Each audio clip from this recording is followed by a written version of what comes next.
Hello everyone, कैसे हो आप सब लोग।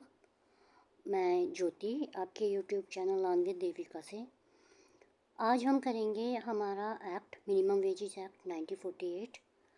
मैं ट्राई करूँगी कि आपको लाइन बाय लाइन पूरा बेयर एक्ट आपको एक्सप्लेन कर सकूँ। अपार्ट फ्रॉम दैट, स्टार्ट करने से पहले मैं आपको पूरा पीपीटी शो कर देती हूँ कि हम इसमें क्या क्या करने वाले हैं, ताकि ओवरऑल आपको आइडिया हो जाए कि ये एक्ट हम किस तरीके से करेंगे। तो इस एक्ट में हम करेंगे इंट्रोडक्शन, मिनिमम वेज का इंट्रोडक्शन,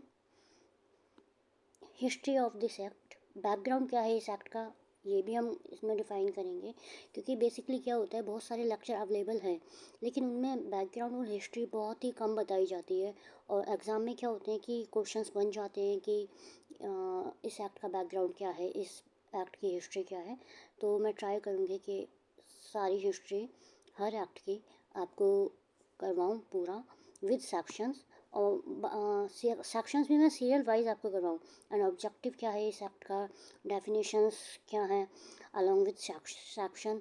और इजी वे में मैं आपको ये पूरा एक्ट आज समझाऊंगी। और अगर आपको ये पीडीएफ चाहिए तो आप मेरा टेलीग्राम चैनल लिंक ज्वाइन कर सकते हैं और आप वहाँ से ले सकते हैं।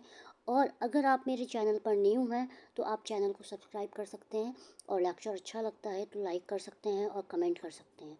ये देखो, मैंने बहुत एफर्ट लगा के ये पीपीटी आपके लिए बनाया है, ताकि आपके जो पीएसयू के एग्ज़ाम होते हैं, एमबीए के एग्ज़ाम होते हैं, यूजीसी नेट के एग्ज़ाम होते हैं, उनमें ये एक्ट आपको बहुत अच्छे से आ सके। और इस एक्ट में से हर एग्ज़ाम में 1 से 2 क्वेश्चन आते ही आते हैं। और मैं ट्राई करूँगी कि एज़ सून एज़ पॉसिबल आपके अदर एक्ट्स भी मैं कंप्लीट करवा सकूँ। तो देखो, ये पूरा एक्ट है, मैंने आपको पूरी पीडीएफ दिखा दी है। अब हम टाइम वेस्ट ना करते हुए ये एक्ट स्टार्ट करते हैं। हमारा minimum wage act. Minimum wage का मतलब क्या होता है? मिनिमम वेज का मतलब होता है न्यूनतम मजदूरी। कि अगर कोई पर्सन काम कर रहा है तो कम से कम उसे एटलीस्ट इतना अमाउंट तो मिले कि वो अपने परिवार का खर्चा चला सके। तो सबसे पहले हम इसका देखते हैं इंट्रोडक्शन। इंट्रोडक्शन के बाद मैं आपका लूँगी हिस्ट्री वाला portion. Minimum wage is one which provide not merely for bare substance of life but also the preservation of the efficiency of the worker। एक वर्कर के लिए मिनिमम वेज क्या होता है? मिनिमम वेज सिर्फ ये नहीं होता कि वो लाइफ को ही सर्वाइव कर सके, बल्कि ये भी होता है कि वो अपनी बेसिक नीड्स को कंप्लीट कर सके। The minimum wage fixing machinery convention was held at Geneva. जो मिनिमम वेज फिक्सेशन हुआ था वो हुआ था जिनेवा में। ये किया था आईएलओ ने। आईएलओ इंटरनेशनल लेबर कॉन्फ्रेंस है इसकी फुल फॉर्म। और ये हुआ था 1928 में। और इसमें जो आर्टिकल लाए गए थे वो आर्टिकल थे 223 टू 228। ठीक है। और ये किस लिए लाए गए थे? To represent fixation of minimum wage, कि मिनिमम वेज हम प्रोवाइड कर सकें एम्प्लॉयज़ को इन केस ऑफ ट्रेडर्स और part of trade where such bond are absents wages are exceptionally low. इसमें पहले क्या था कि पहले इंडिया जो था, इंडिया एक डेवलपिंग कंट्री है। तो उस टाइम पे बहुत ज़्यादा डेवलप भी नहीं था, अब तो फिर भी है। लेकिन उस टाइम पे क्या होता था, जो हमारा सारा ट्रेड और बिज़नेस होता था वो कैपिटलिस्ट के हाथ में होता था। तो वो अपने मन के अकॉर्डिंग ही मिनिमम वेज मतलब वेजेस प्रोवाइड करते थे एम्प्लॉयज़ को। और उनकी कंडीशंस ऐसी होती थी कि एम्प्लॉय से वो दिन रात मेहनत करवाते थे लेकिन वेजेस प्रोवाइड नहीं करते थे। तो इसी को ठीक करने के लिए कि एक्सप्लॉयटेशन ना हो, मिनिमम वेज एक्ट लाया गया। अब हम देखते हैं इसकी सेकंड स्लाइड में है कि इसका एम क्या था। The aim of these act is to prevent exploitation of labour industry. जो हमारी इंडस्ट्री में लेबर थे, एम्प्लॉय थे, उनको एक्सप्लॉइट होने से प्रिवेंट करना, मतलब बचाना। The act does not define the concept of minimum wage. ये एक्ट डिफाइन नहीं करता minimum wage, but empower the central government as well as the state government. लेकिन एम्पावर करता है सेंट्रल गवर्नमेंट को और स्टेट गवर्नमेंट को कि मिनिमम वेज फिक्स किए जाएँ टाइम टू टाइम। ठीक है। आई होप आपको अभी तक जितना भी मैंने आपको समझाया है वो पॉइंट आपके क्लियर होंगे। ठीक है। अब देखते हैं हम इस एक्ट की हिस्ट्री। जैसा कि मैंने बताया कि बहुत ज़्यादा एक्सप्लॉयटेशन हो रहा था, एम्प्लॉयज़ को, लेबर्स को सैलरी नहीं मिलती थी टाइम पे। मिनिमम वेजेस, मिनिमम वेज तो बहुत दूर की बात है, कई बार उनको वेजेस भी नहीं दिए जाते थे। तो 1920 में इनिशिएटिव लिया था श्री KGR चौधरी ने। KGR चौधरी ने इनिशिएटिव लिया था। उन्होंने सेटअप किया था एक बोर्ड का, डिटर्मिनेशन ऑफ वेजेस, कि हम वेजेस का डिटर्मिनेशन करेंगे कि कितनी वेजेस दी जानी चाहिए, कितनी नहीं दी जानी चाहिए। दैन उसके बाद क्या हुआ, 1925 में एक प्राइवेट बिल आया जिसे कहा गया weekly payment bill, weekly payment कहा गया। ये UGC नेट के क्वेश्चन में भी आ चुका है कि 1925 में कौन सा बिल आया था, उसका नाम क्या था। ठीक है। फिर उसके 3 साल बाद ही क्या हुआ कि ILO में कन्वेंशन हुआ। कन्वेंशन नंबर 26 और 30 को उसमें अडॉप्टेड किया गया कि ये जो वेजेस हैं उसमें उसको फिक्स किया जाएगा। ठीक है। 1928 में अब आप बताओ, 1920 में श्री KGR चौधरी आए थे, फिर 1925 में एक प्राइवेट बिल आया था, और 1928 में कन्वेंशन नंबर 26 एंड 30 को अडॉप्ट किया गया था ILO में। ठीक है। 1929 में रॉयल कन्वेंशन लेबर में इसकी एक मीटिंग हुई थी जिसके चेयरमैन थे जॉन हेनरी वाइटली। ठीक है। लेकिन इसकी जो रिपोर्ट सबमिट हुई थी ना, इसकी रिपोर्ट सबमिट हुई थी, वो हुई थी 1931 में। रिपोर्ट रिपोर्ट सबमिट हुई थी 1931 में। ठीक है। इतना आपको समझ में आ गया होगा। मैंने ईयर्स इसलिए भी मेंशन किए हुए हैं कि आपको इसकी हायरार्की पता हो। फिर क्या होता है, फिर एक मिनिमम वेज बिल इंट्रोड्यूस होता है सेंट्रल लेजिस्लेटिव असेंबली में 11/4/1946 को, और ये फोर्स में आता है 15/3/1948 को।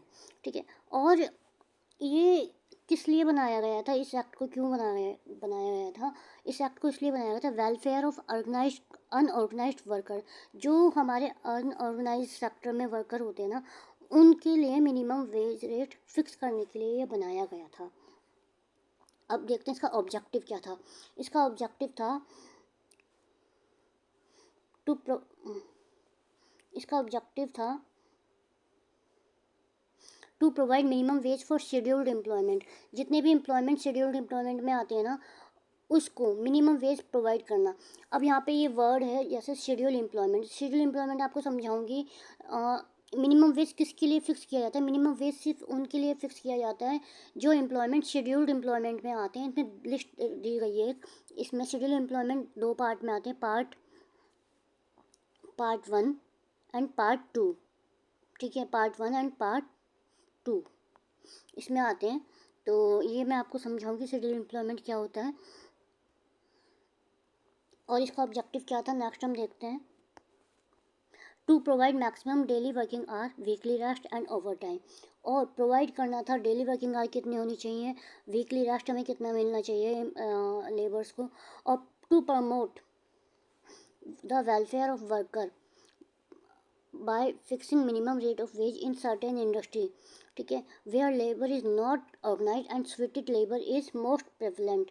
उसका ऑब्जेक्टिव क्या था, जो हमारी स्वीटेड लेबर है, जो बहुत ज़्यादा एफर्ट के काम करती है, और जो लेबर हमारी जो ऑर्गेनाइज नहीं है, अनस्किल्ड लेबर है, उनके वेलफेयर के लिए मिनिमम रेट फिक्स करना। फोर्थ ऑप्शन क्या है इसका, to prevent exploitation of worker by ensuring that they are paid minimum wages. और ये इंश्योर करना कि हर वर्कर को मिनिमम वेजेस मिल सके, which provide for their subsistence and preserve their efficiency, जिससे वो अच्छा लाइफ जी सकें इफ़िशियंसी के साथ। ठीक है। अब हम देखते हैं डेफिनेशंस। आप मुझे ये बताओ कि ये वाला एक्ट कब एनेक्ट हुआ था। मैंने अभी इसकी डेट ऊपर बताई थी, ये देखो मैंने मेंशन किया था 15, मैंने खुद ही बता दिया ये आपको, 15/3/1948 को ये एनेक्ट हुआ था। ठीक है। अब हम इसकी देखते हैं डेफिनेशंस। मैं डेफिनेशन इसकी अकॉर्डिंग टू सेक्शंस करवाऊंगी, और जो इम्पोर्टेंट है वो सारा मैं इस लेक्चर में ही कवर करूँगी, और ट्राई करूँगी कि ये लेक्चर एक ही वीडियो में कंप्लीट हो जाए। अगर ये लेक्चर एक वीडियो में कंप्लीट नहीं होता, दैन मैं इसके 2 पार्ट्स लेके आऊँगी। और पहले कुछ एग्ज़ाम्स चल रहे थे UGC नेट वगैरह के, तो मैंने ये एक्ट ना करवा के डायरेक्ट MCQs करवाए थे। आप वो वाला वीडियो भी वहाँ पर देख सकते हो, MCQs, मिनिमम वेजेस का MCQs। ठीक है। अब हम देखते हैं इसकी एप्लीकेबिलिटी कहाँ कहाँ है।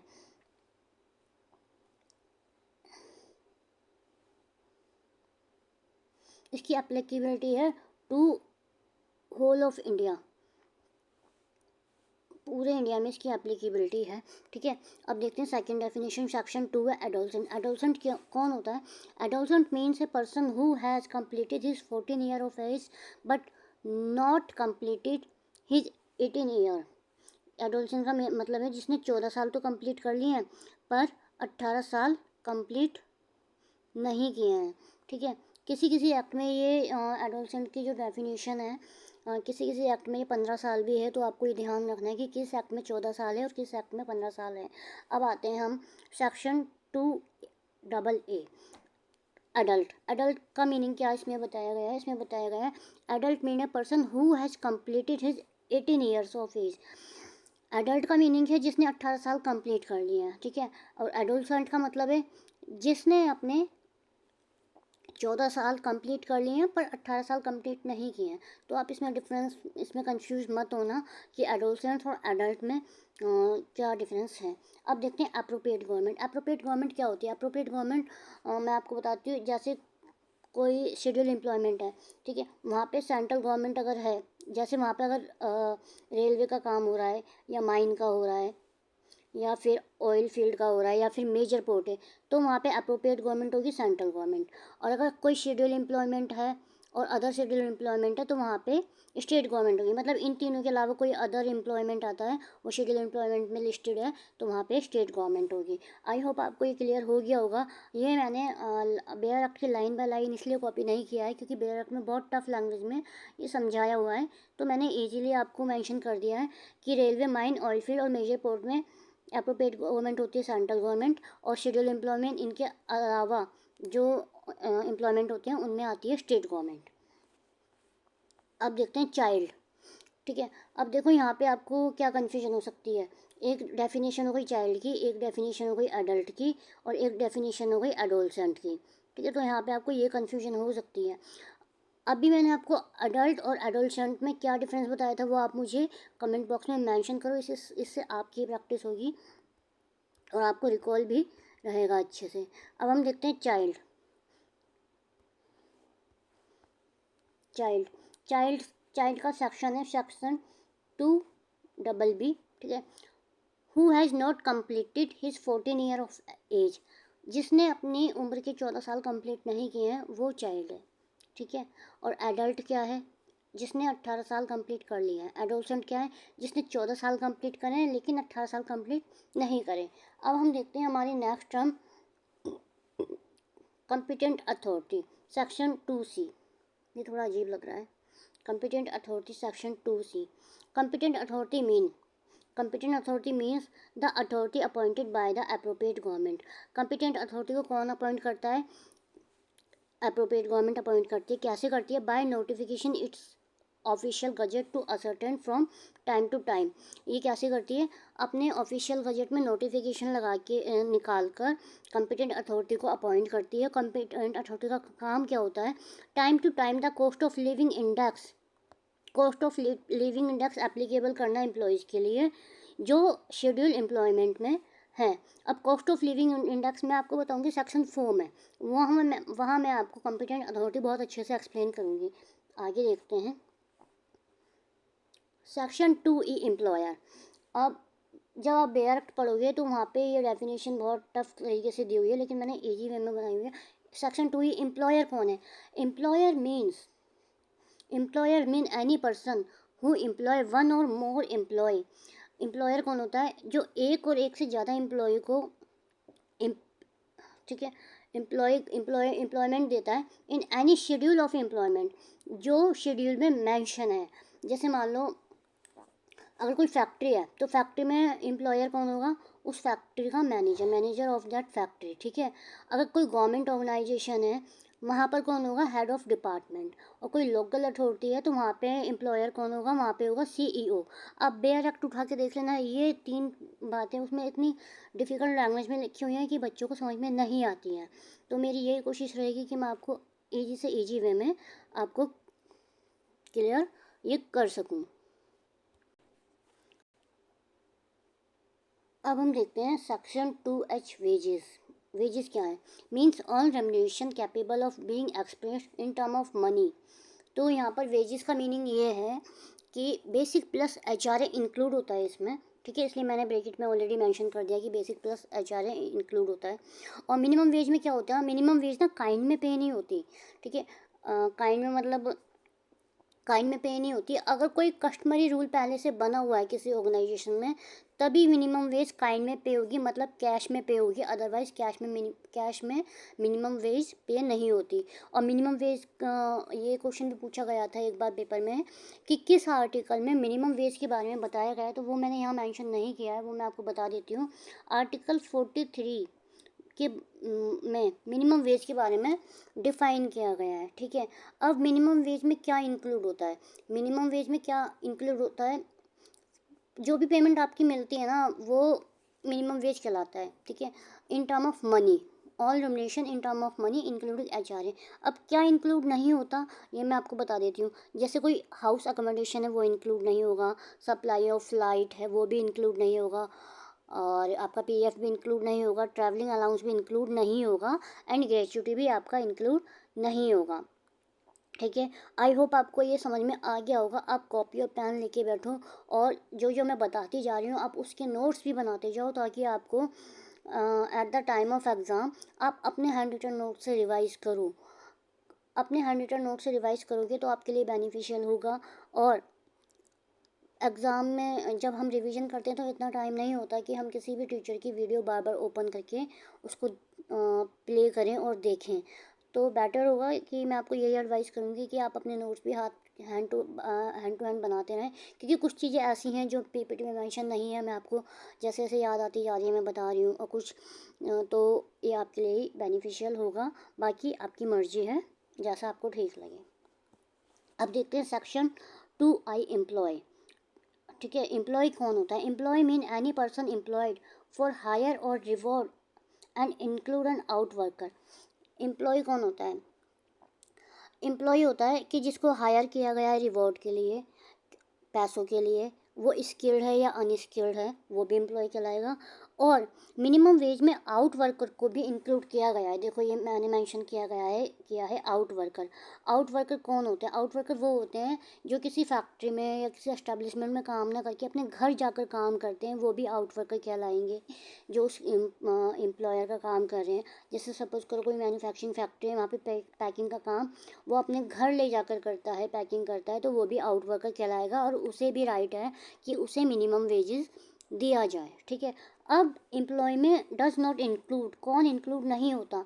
Any member of the arm force of union, ठीक है। ये बहुत सिंपल है कि आर्म फोर्स वाले का कोई भी मेंबर इंक्लूड नहीं होगा मिनिमम वेजेस के एम्प्लॉय में, ठीक है। अब हम देखते हैं नेक्स्ट क्या है। अब देखते हैं हमारा section 3 fixation and revision of minimum wages, ठीक है। हमें मिनिमम वेज का और फिक्सेशन देखना है, रिवीजन कैसे होता है। तो अब ये हम पूरा डीपली पढ़ेंगे, मैं आपको समझाऊंगी अच्छे से। देखो, shall fix minimum rate of wages for an employment specified in part 1 and part 2 of the schedule and aided by the notification. ये कह रहा है कि अप्रोप्रिएट गवर्नमेंट मिनिमम फिक्स कौन करता है? अप्रोप्रिएट गवर्नमेंट करती है। अप्रोप्रिएट गवर्नमेंट कौन होती है?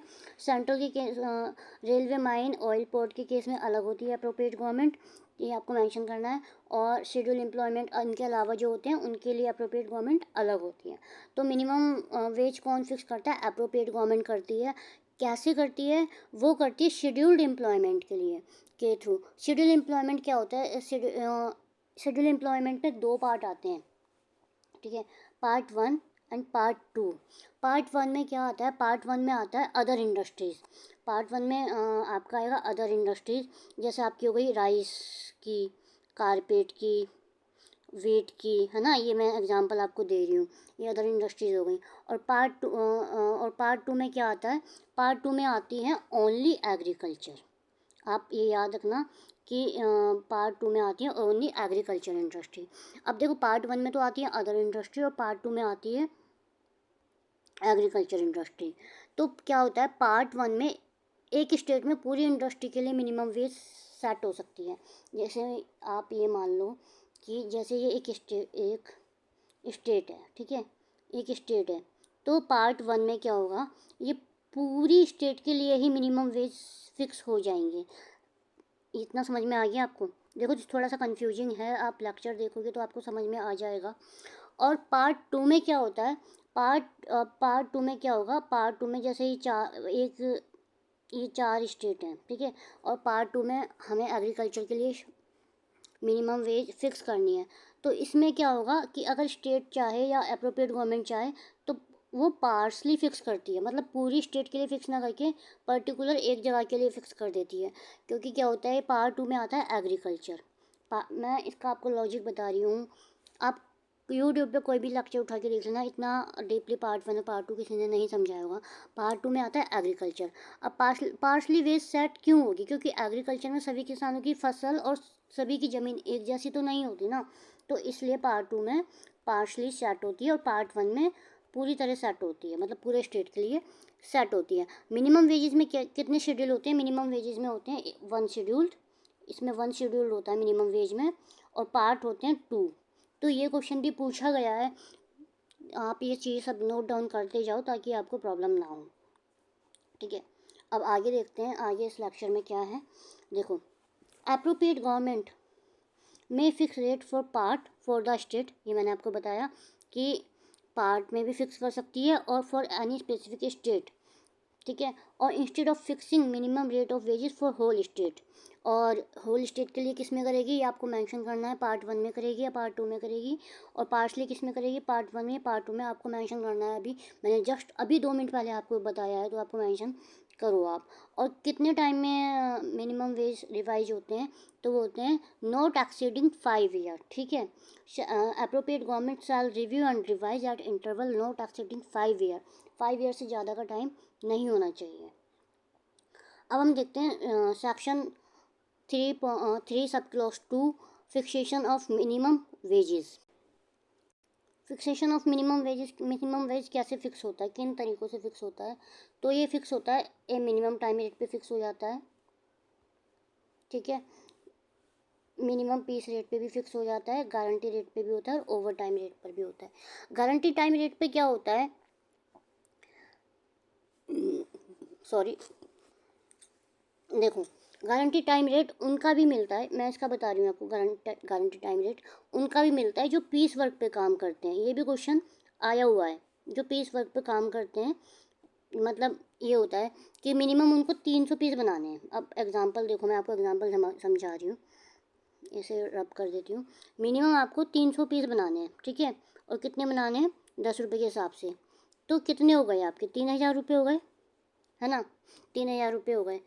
लेकिन एम्प्लॉय बना पाया 200 पीस, ठीक है, तो 10 रुपये के हिसाब से कितने हो गए, 2000 रुपये, है ना। तो वो 2000 रुपये ना दे के उसको 3000 रुपये देगा, जो पेमेंट 300 पीस के अकॉर्डिंग होगी, क्योंकि ये गारंटी रेट है, ठीक है। ये समझ में आ गया आपको, कोई कन्फ्यूजन तो नहीं है आपको इसमें? अगर कोई कन्फ्यूजन हो तो आप मुझे मैसेज करके पूछ सकते हो।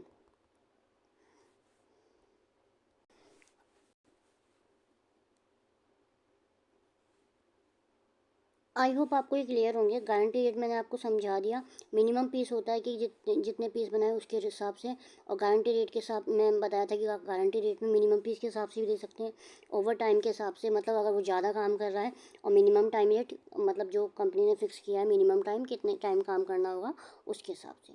अब हम देखते हैं हमारा section 3 sub clause 3, in fix, इसका डिफरेंट मिनिमम रेट्स, मतलब इसका है इन फिक्सिंग और रिवाइजिंग मिनिमम रेट वेज कैसे कर सकते हैं। देखो ये कैसे कर सकता है, बाय द आवर भी फिक्स कर सकता है, बाय द डे भी कर सकता है, और बाय द मंथ भी कर सकता है, by such as other larger period भी कर सकता है, ठीक है। एज में prescribe and where such rate are fix by the day or by the month or manner of calculating for a month for a day as the case में भी indicated. तो ये कैसे कर सकता है, इसकी ट्रिक मैंने बनाई है MDH पेपर में।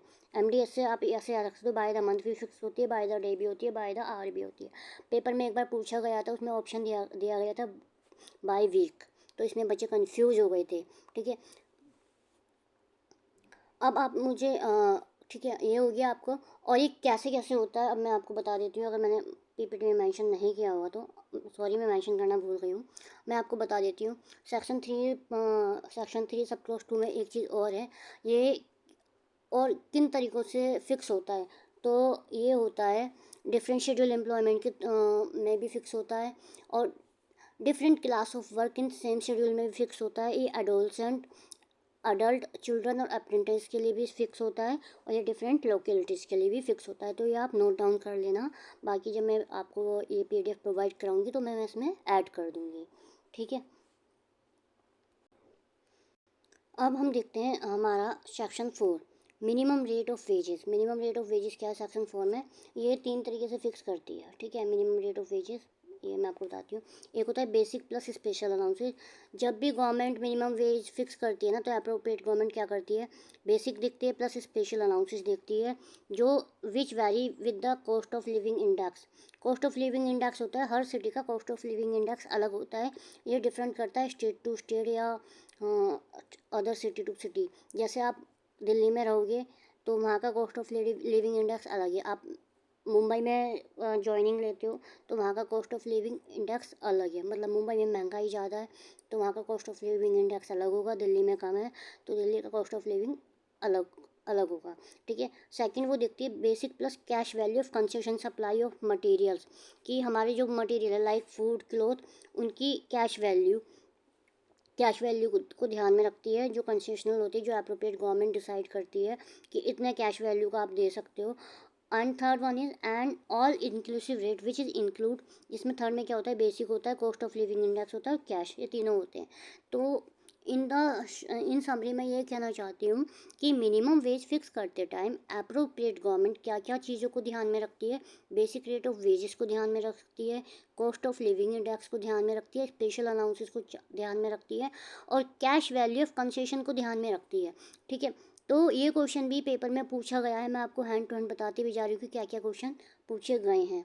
तो गाइज आज के लिए इतना ही, इसका नेक्स्ट पार्ट में एज सुन एज पॉसिबल लाऊंगी। अगर आपको ये लेक्चर पसंद आया हो तो आप इस लेक्चर को ज़्यादा से ज़्यादा शेयर करें, कमेंट करें, लाइक करें, और चैनल को, अगर चैनल पर नए हैं तो चैनल को सब्सक्राइब करें, और हो सके तो ज़्यादा से ज़्यादा शेयर करें ताकि और बच्चों का भी भला हो।